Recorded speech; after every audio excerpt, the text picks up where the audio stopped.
បាទខ្ញុំបាទស្វាយសរនថ្ងៃនេះសូមគោរពនឹងជម្រាបសួរដល់លោកអុកញ៉ានិងសកកម្មទាំងអស់ដែលមានវត្តមាននៅទីនេះបាទខ្ញុំបាទឃើញថាការសិក្សារយៈពេល3ថ្ងៃនេះឃើញថាលោកគ្រូចននេះបានបណ្ដុះបណ្ដាលសំខាន់គឺយើងមានគោលដៅនៃជីវិតរបស់យើងអញ្ចឹងបើសិនណាជាយើងអត់មានគោលដៅនៃជីវិតយើងធ្វើអ្វីក៏អត់សម្រេចគោលដៅបានដែរយើងមកពីផ្ទះយើងដាក់ចិត្ត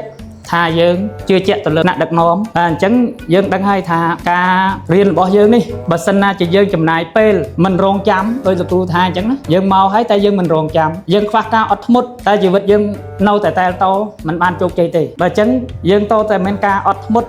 តាំងចិត្តពេលវេលាដែលយើងធ្វើសពថ្ងៃនេះយើងកុំអោយខាតត្រូវស្វែងរកដៃគូស្វែងរកដំណោះស្រាយខ្វះអ្វីដែលយើងមិនចេះមានលោកគ្រូចននេះដែលជាគ្រូបង្វឹកមួយដ៏ល្អខ្ញុំបាទក៏សូមអរគុណលោកអុកញ៉ាសាំងអៀបក៏សូមអរគុណដល់អ្នករៀបចំកម្មវិធីដែលបានរៀបចំយ៉ាងល្អ